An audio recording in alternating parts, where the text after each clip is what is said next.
ಒಬ್ಬ ತಂದೆ ಮಗನನ್ನ ಬಹಳ ಪ್ರೀತಿಯಿಂದ ಸಾಕ್ತಾ ಇರ್ತಾನೆ.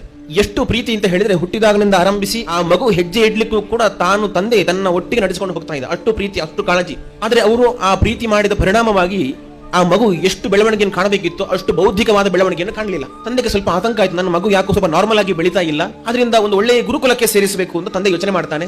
ಸರಿ, ಅಂದಿನ ಕಾಲದ ಒಂದು ಪ್ರಸಿದ್ಧವಾದ ಗುರುಕುಲಕ್ಕೆ ಮಗನನ್ನ ಸೇರಿಸ್ತಾನೆ. ನನ್ನ ಮಗ ಚೆನ್ನಾಗಿ ಓದಬೇಕು, ಸುಖವಾಗಿ ಓದಬೇಕು ಅಂತ. ಸಾಮಾನ್ಯವಾಗಿ ಗುರುಕುಲ ಅಂತ ಕೇಳಿದ್ರೆ ಈಗಿನ ಕಾಲದ ಹಾಗೆ ಕೂತಲ್ಲಿ ಎಲ್ಲವೂ ಬರುವುದಿಲ್ಲ.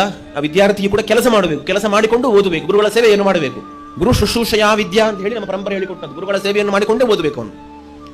ಆದ್ರೆ ಈ ಮಗುವಿಗೆ ಮನೆಯಲ್ಲಿ ಕೆಲಸ ಮಾಡಿಯೇ ಗೊತ್ತಿಲ್ಲ. ಸುಖದ ಸುಪ್ಪತ್ತಿಗೆಲ್ಲೇ ಬೆಳೆದವನು. ಸಹಜವಾಗಿ ಗುರುಗಳು ಒಂದು 2 ಬಿಂದಿಗೆ ನೀರು ತೆಗೆದುಕೊಂಡು ಬಾ ಅಂತ ಹೇಳಿ ಶಿಷ್ಯನಿಗೆ ಹೇಳಿದರು. ಶಿಷ್ಯನಿಗೆ ತೆಗೆದುಕೊಂಡು ಬರ್ಲಿಕ್ಕೆ ಆಗಲಿಲ್ಲ. ಹೋಗಿ ತಂದೆ ಹತ್ರ ಹೇಳ್ತಾನೆ, ಈ ಗುರುಗಳು ನನಗೆ ಬಿಂದಿಗೆಯಲ್ಲಿ ನೀರು ತರಲಿಕ್ಕೆ ಹೇಳಿದರು ಅಂತ. ತಂದೆಯ ಯೋಚನೆಯನ್ನು ನನ್ನ ಮಗನಿಗೆ ಕಷ್ಟ ಆಗಬಾರದು ಅಂತ ಹೇಳಿ ಒಂದು ಆಳನ್ನು ಕಳಿಸಿಕೊಟ್ರಂತೆ ಗುರುಕುಲಕ್ಕೆ. ನನ್ನ ಮಗನಿಗೆ ಏನಾದರೂ ಕೆಲಸ ಹೇಳಿದ್ರೆ ಅವನು ಆಳು ಮಾಡಲಿ ಅಂತ. ಸರ್, ನೀರು ತರಲಿಕ್ಕೆ ಒಂದು ಜನ ಆಯ್ತು. ಮರು ದಿವಸಕ್ಕೆ ಗುರುಗಳು ಕಾಡಿಗೆ ಹೋಗಿ ಸೌದೆಯನ್ನು ತೆಗೆದುಕೊಂಡು ಬಾ ಅಂತ ಹೇಳಿದರು. ಈ ಮಗುವಿಗೆ ತರಲಿಕ್ಕೆ ಆಗಲಿಲ್ಲ. ಈ ಮಗು ಮತ್ತೆ ತನ್ನ ಪೋಷಕರ ಬಳಿಯಲ್ಲಿ ಹೇಳಿತು, ನನಗೆ ಗುರುಗಳು ನನಗೆ ಸೌದೆ ತರಲಿಕ್ಕೆ ಹೇಳಿದ್ರು ಅಂತ. ಸರಿ ಅಂತೇಳಿ ಇನ್ನೊಬ್ಬ ಆಳನ್ನ ಕಳಿಸಿಕೊಟ್ರು. ಮತ್ತೆ ಮಾರನೇ ದಿವಸ ಗುರುಗಳು ಅಡಿಗೆ ಮನೆಯಲ್ಲಿ ಅಡಿಗೆಗೆ ಸಹಾಯ ಮಾಡ್ಲಿಕ್ಕೆ ಹೋಗು ಅಂತ ಶಿಷ್ಯನಿಗೆ ಹೇಳಿದ್ರು. ಈ ಶಿಷ್ಯನಿಗೆ ಹುಡುಗರಿಗೆ ಮಾಡ್ಲಿಕ್ಕೆ ಬರಲಿಲ್ಲ. ಈ ಮತ್ತೆ ಮಗು ತನ್ನ ತಂದೆ ತಾಯಿಯರ ಬಳಿಯಲ್ಲಿ ಹೇಳಿತ್ತು, ಇನ್ನೊಬ್ಬ ಆಳನ್ನ ಕಳಿಸಿಕೊಟ್ರು. ಹೀಗೆ ಹೇಳ್ತಾ ಹೇಳಿದ 15 ದಿವಸಕ್ಕೆ 15 ಆಳುಗಳು ಗುರುಕುಲಕ್ಕೆ ಬಂದು ಕುಳಿತುಕೊಂಡ್ರು ಈ ಮಗನಿಗೆ ಹೇಳಿದ ಕೆಲಸವನ್ನು ಮಾಡ್ಲಿಕ್ಕೆ. ಇಷ್ಟು ಹೊತ್ತಿಗೆ ಗುರುಗಳಿಗೆ ಸಮಸ್ಯೆ ಏನು ಅಂತ ಅರ್ಥ ಆಯ್ತು. ಈ ಮಗುವಿಗೆ ಯಾವುದೇ ಕೆಲಸವನ್ನು ಪೋಷಕರು ಹೇಳ್ತಾ ಇರಲಿಲ್ಲ, ಹಾಗಾಗಿ ಇದೇ ಅವನಿಗೆ ಉಳುವಾಯಿತು ಅವನ ಅಧ್ಯಯನಕ್ಕೆ ಅಂತ. ಸರಿ, ಅದಕ್ಕೆ ಇನ್ಮೇಲೆ ಗುರುಗಳು ಉಪಾಯವನ್ನು ಮಾಡಿದ್ರು. ಗುರುಕುಲದಲ್ಲಿ ಆ ಮಗುವಿಗೆ ಊಟವನ್ನೇ ಹಾಕ್ತಾ ಇರಲಿಲ್ಲ. ಮಗುವಿಗೆ ಹಾಕುವ ಊಟವನ್ನೆಲ್ಲ ಆ ಎಲ್ಲ ಆಳುಗಳಿಗೆ ಹಾಕ್ತಾ ಇದ್ರು.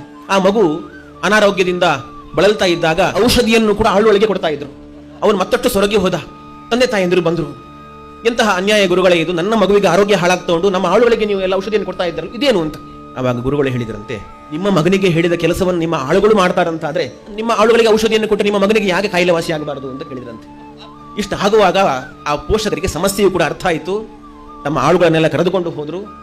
ಗುರುಗಳು ಹೇಳಿದ ಕೆಲಸವನ್ನು ಮಾಡಿಕೊಂಡು ಚೆನ್ನಾಗಿ ಓದು ಅಂತ ಹೇಳಿ ಪೋಷಕರು ಬಿಟ್ಟು ಹೋದ್ರು. ಮತ್ತೆ 15 ವರ್ಷದಲ್ಲಿ ಆ ವಿದ್ಯಾರ್ಥಿ ಚೆನ್ನಾಗಿ ಓದಿ ಒಬ್ಬ ವಿದ್ವಾಂಸಾದ ಅಂತ ಒಂದು ಕಥೆ. ಮಕ್ಕಳು ಸುಖವಾಗಿ ಬೆಳೆಯಬೇಕು ಅಂತ ಹೇಳಿ ತಂದೆ ತಾಯಿಯಂದರು ಈಗ ಮಕ್ಕಳನ್ನ ಸುಖದ ಸುಪ್ಪತ್ತಿಗೆಯಲ್ಲೇ ಬೆಳೆಸ್ತಾರೆ. ಎಲ್ಲವನ್ನು ಕೂಡ ಕೂತಲ್ಲಿಗೆ ತಂದು ಕೊಟ್ಟು ತಿನ್ನಿಸಿ ಬೆಳೆಸಿ ಅತಿಯಾದ ಕಾಳಜಿಯಿಂದಲೇನೆ ಮಕ್ಕಳು ಹಂತದಲ್ಲಿ ತಮ್ಮ ಆ ವ್ಯಾಪ್ತಿ ಏನು ಅನ್ನೋದನ್ನ ಮರೆತು ಬಿಡ್ತಾರೆ. ಇದು ಹೇಗಾಯ್ತು ಅಂತ ಹೇಳಿದ್ರೆ, ಈಜಲಿಕ್ಕೆ ಕಲಿಬೇಕು. ಹೇಗೆ ಕಲಿಬೇಕು ಅಂತ ಹೇಳಿದ್ರೆ, ಈಗ ನೀರಿಗೆ ಇಳಿಯದೇನೆ ಮೇಲೆ ನಿಂತು ನೋಡಿ ಕಲಿತಾಗೆ. ದೇವರಿಂದ ವರವನ್ನು ಪಡಿಬೇಕು. ದೇವರ ಪೂಜೆ ಮಾಡ್ಲಿಕ್ಕೆ ಬೇರೆ ಯಾರನ್ನು ನೇಮಿಸಿ ಪೂಜೆ ಮಾಡಿ ನಾವು ವರವನ್ನು ಪಡ್ಕೊಂಡ ಹಾಗೆ. ನಮ್ಮ ಪ್ರಯತ್ನ ಇಲ್ಲದೇನೆ, ನಾವು ಕಷ್ಟವನ್ನು ಪಡೆದೇನೆ ಎಲ್ಲಿಯೂ ಕೂಡ ಫಲವನ್ನು ಪಡಲಿಕ್ಕೆ ಸಾಧ್ಯ ಇಲ್ಲ. ಹಾಗಾಗಿ ಕಷ್ಟವನ್ನು ಪಡಬೇಕು. ವಿದ್ಯಾರ್ಥಿಯಾದವನು ಕಷ್ಟವನ್ನು ಪಡಬೇಕು, ಚೆನ್ನಾಗಿ ಓದಬೇಕು. ಆ ಮೂಲಕ ಅವನು ತಾನು ಪಡೆಯಬೇಕು, ಅದನ್ನು ಪಡೆಯಬೇಕು.